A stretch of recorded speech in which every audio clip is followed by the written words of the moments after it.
தமிழகத்தில் இரவு 8 மணிக்கு வெளியான மிக முக்கியமான பல்வேறு விதமான தலைப்பு செய்திகளை தான் இந்த வீடியோவில் பார்க்க போகிறோம். வீடியோவை முழுமைக்குமே பார்த்தீங்கன்னா பாருங்கள். பல்வேறு விதமான தலைப்பு செய்திகளை இந்த வீடியோவில் பார்க்க போகிறோம். முதல் தலைப்பு செய்தி என்ன அப்படின்னு பார்த்தீங்கன்னா, அண்டை மாநிலமாக இருக்கக்கூடிய ஆந்திர மாநிலத்தின் முதலமைச்சராக சந்திரபாபு நாயுடு பதவியேற்றார். அவருடைய பதவியேற்பு விழாவில் நம்முடைய தமிழகத்திலிருந்து கிட்டத்தட்ட பார்த்திங்கன்னா பன்னீர்செல்வம், நடிகர் ரஜினிகாந்த்லேருந்து ஸ்டார்ட் ஆகி எவ்வளோ பேர் பார்த்திங்கன்னா என்ன பண்ணிட்டாங்க, டோட்டலாக இதுவாக இருக்கிறத பார்க்க முடியுது. அடுத்து மிக முக்கியமான ஒரு தலைப்பு செய்தி என்ன அப்படின்னு பார்த்திங்கன்னா, தமிழகத்தில் புதிய ரேஷன் அட்டை வழங்கும் பணி நேற்று முதல் பார்த்திங்கன்னா தொடங்கிவிட்டது அப்படின்னே சொல்லலாம். இந்த வழங்கக்கூடிய பணிகள் என்பது தொடங்கி இருக்கிறது.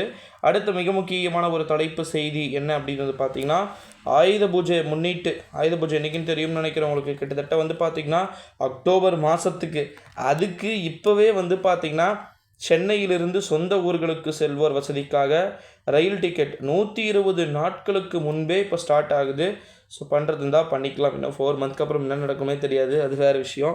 அடுத்து மிக முக்கியமான தலைப்பு செய்தி என்ன அப்படின்னு பார்த்திங்கன்னா, பிரதமர் மோடி 3வது முறையாக பிரதமரான பிறகு ஜூன் 18ஆம் தேதி வாரணாசி செல்ல இருப்பதாக தகவல்கள் வெளியாகி இருக்கிறது. ஓகேங்களா, நன்றி சொல்வதற்கு வாய்ப்புகள் இருக்கலாம் என்று எதிர்பார்க்கப்படுகிறது.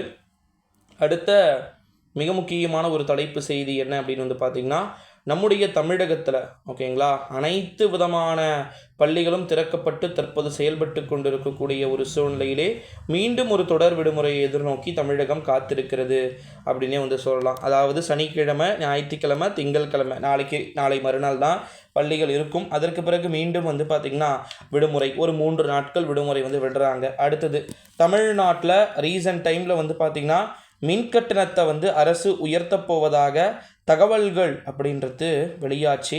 அந்த தகவல் முற்றிலும் ஒரு வதந்தி அப்படின்னு சொல்லிட்டு சொல்லப்பட்டிருக்கு, ஃபேக் நியூஸ்.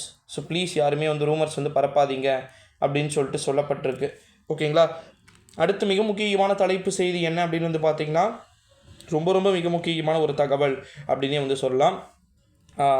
விமான நிலையங்களில் இனிமேல் பார்த்திங்கன்னா செய்தியாளர்களை சந்திக்க மாட்டேன் அப்படின்னு சொல்லிட்டு அண்ணாமலை கூறியிருப்பதாக தகவல்கள் வெளியாகியிருக்கு. உட்கட்சி மோதல் பயங்கரமாக பார்த்திங்கன்னா உருவாகி இருக்கிறத நம்மளால் பார்க்க முடிகிறது.